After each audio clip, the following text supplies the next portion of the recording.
long before the world had borders, before religion, and long before the word Israel even existed.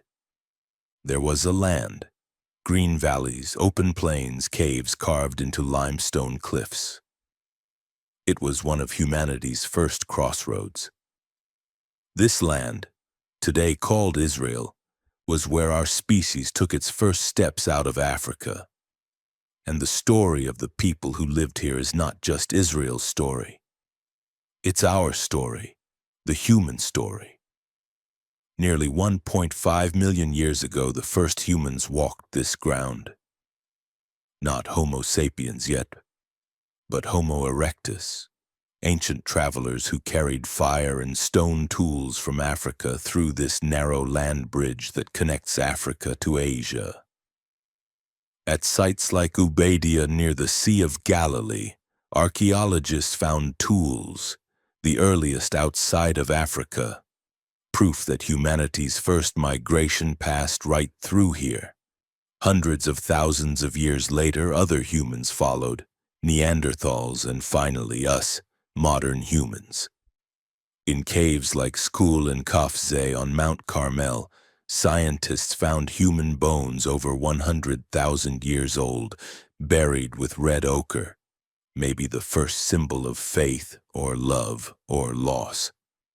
That means some of the first people who thought like us, dreamed like us, and buried their dead lived here.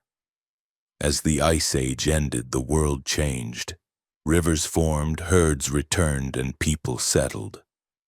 Around 10,000 years ago, this region became one of the first places on Earth where humans learned to farm. Villages like Jericho, the oldest continuously inhabited city in the world, rose from the dust. These early people grew wheat and barley, raised goats, built homes from mud brick, and stored grain for winter.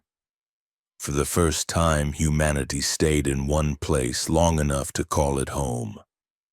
Their descendants would become the Canaanites, the first civilization of this land. By 3000 BCE, the land was full of fortified cities, Megiddo, Hazor, Jericho, and Jerusalem. The Canaanites built temples, traded with Egypt and Mesopotamia, and worshipped gods like El, Baal, and Asherah. DNA from Canaanite skeletons tells us they were a blend, part native to this region, part from Mesopotamia and Anatolia. And that same genetic blend runs through the people who live here today. From the Canaanites, a new people would rise, the Israelites, sharing the same land, language, and bloodline, but forming a new identity based on one revolutionary idea: one God. Over centuries, kingdoms rose and fell: Israel, Judah, Babylon, Persia, Greece, and Rome. Empires came and went, but the people never truly left. Some stayed and became Jews, holding on to their faith through exile and return. Others adopted Christianity and later Islam, when Arab armies brought their language and culture in the 7th century. But here's the truth history often hides. The Arabs who came to be known as Palestinians and the Jews who returned to rebuild their homeland, they share the same ancient roots. Both descend from the same Levantine ancestors, the Canaanites and Israelites who once walked this soil together.